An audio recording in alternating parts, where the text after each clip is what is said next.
इन दिनों green energy पे focus और डीजल पेट्रोल के बढ़ते दाम के कारण पूरी दुनिया में इलेक्ट्रिकल व्हीकल्स की डिमांड बढ़ी है। वहीं अब गवर्नमेंट भी इसके लिए अच्छी खासी सब्सिडी दे रही है। जल्द ही देश में हर दूसरा वाहन प्रदूषण रहित दौड़ता दिखेगा। इसकी एक वजह है कि कई राज्यों में इलेक्ट्रिक वाहनों के लिए रजिस्ट्रेशन में सब्सिडी मुहैया कराई जा रही है। लेकिन पिछले साल कुछ ऐसे न्यूज देखने को मिले थे जहां इलेक्ट्रिकल व्हीकल्स में आग लगने की खबर आई थी। इलेक्ट्रिक स्कूटर में आग लगने का एक और ताजा मामला आंध्र प्रदेश के विजयवाड़ा का है, जहां इलेक्ट्रिक स्कूटर में हुए धमाके की वजह से एक व्यक्ति की जान चली गई। जहां आज के दिन पूरी दुनिया में इलेक्ट्रिकल व्हीकल धूम मचाए हुए है, वहीं आज के डेट में आप इंडिया में कोई गाड़ी खरीदने जाते हैं तो कुछ लोग सजेस्ट करेंगे कि आने वाला टाइम इलेक्ट्रिकल व्हीकल्स का है, इसी में पैसे लगाओ। वहीं कुछ लोग सजेस्ट करेंगे कि गुरु इसके लिए अभी इंडिया तैयार नहीं है, यानी कि आज भी इंडिया के लोग EV will be the future और EV will not the future में फंसे हुए हैं।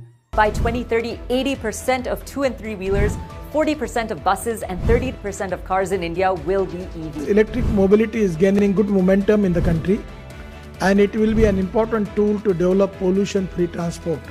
भारत में इलेक्ट्रिक व्हीकल का बाजार जितनी तेजी से बड़ा हो रहा है, कुछ साल पहले तक उसकी कल्पना भी नहीं होती।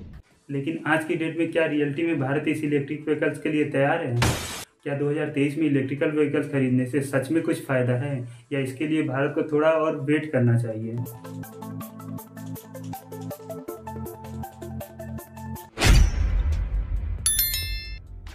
वहीं CEW की एक ताज़ा स्टडी के अनुसार 2030 तक नई बिकने वाली गाड़ियों में इलेक्ट्रिक वाहन की हिस्सेदारी 30% हो जाएगी। वहीं इसके अगले 20 साल यानी कि 2050 तक इसकी हिस्सेदारी 75% पहुंच जाएगी।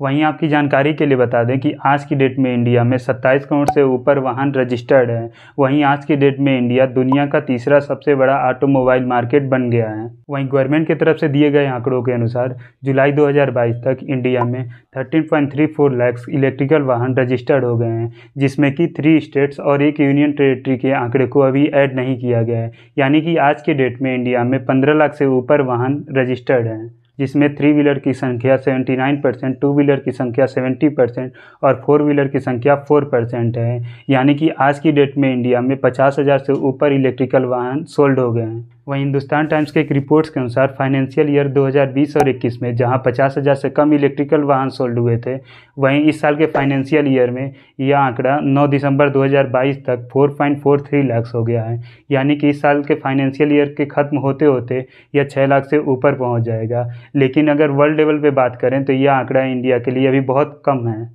इतना सब सुनने के बाद आपके माइंड में आ रहा होगा कि लोग तो ईवी खरीद रहे हैं, लेकिन उतनी बड़ी मात्रा में नहीं जितना सरकार चाहती है।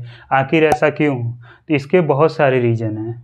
इसका जो पहला रीज़न है वह है इस इलेक्ट्रिकल व्हीकल्स की प्राइस, जहां आज की डेट में टाटा नेक्सान की डीजल और पेट्रोल वर्जन आपको 11 लाख में मिल जाएगा, वहीं इसी टाटा नेक्सान का इलेक्ट्रिकल वर्जन आपको 17 लाख में मिलेगा।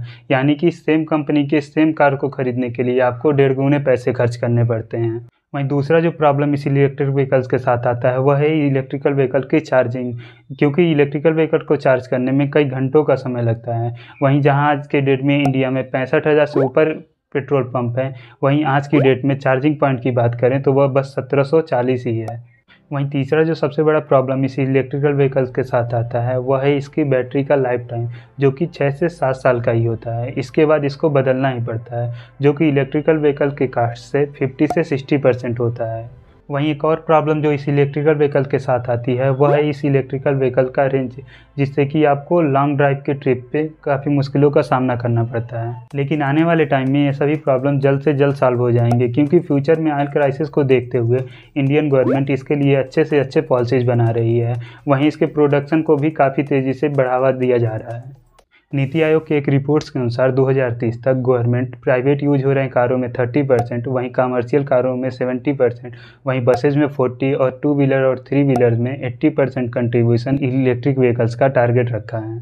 इसके लिए सेंट्रल गवर्नमेंट ने इलेक्ट्रिक वाहनों को खरीदने पे GST को कम कर दिया है। साथ ही आज के डेट में इलेक्ट्रिक वाहनों को खरीदने पे गवर्नमेंट अच्छी खासी सब्सिडी दे रही है। साथ ही इसमें फ्यूचर को देखते हुए बड़ी बड़ी कंपनियां इसकी मैन्युफैक्चरिंग के प्रोडक्शन में काफ़ी ज़्यादा इन्वेस्टमेंट कर रही हैं। वहीं रिसेंटली अपने union transport minister Nitin Gadkari ji ने आने वाले समय में इलेक्ट्रिकल वाहन के प्राइस को पेट्रोल प्राइस के बराबर करने की बात कही है। अगर सच में ऐसा हो जाता है तो सभी लोग इलेक्ट्रिकल वाहन ही खरीदेंगे, क्योंकि जहां 1 किलोमीटर चलने में पेट्रोल वाहन को 7 से 10 रुपये खर्च आते हैं, वहीं इलेक्ट्रिकल वाहन को 1 किलोमीटर चलने में बस 1 रुपये का खर्च आता है, यानी कि ज़मीन और आसमान का फ़र्क है।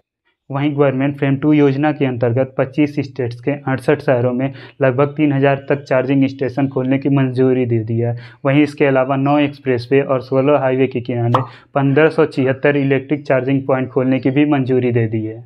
वहीं इंडियन ऑयल कॉरपोरेशन ने अगले 3 सालों में 10,000 चार्जिंग स्टेशन, वहीं भारत पेट्रोलियम ने अगले 3 सालों में 7,000 चार्जिंग स्टेशन को लगवाने की बात कही है। साथ ही इस साल के बजट में गवर्नमेंट ने बैटरी स्वैपिंग के इंफ्रास्ट्रक्चर को तैयार करने की बात कही है, जिसके अंतर्गत आपको 5 से 10 मिनट के अंदर पूरी फुल चार्ज बैटरी आपके लोकेशन पर पहुँचा दी जाएगी। वहीं आज की डेट में सेंट्रल गवर्नमेंट के साथ साथ स्टेट गवर्नमेंट भी इसके लिए अच्छी पॉलिसीज बना रही हैं।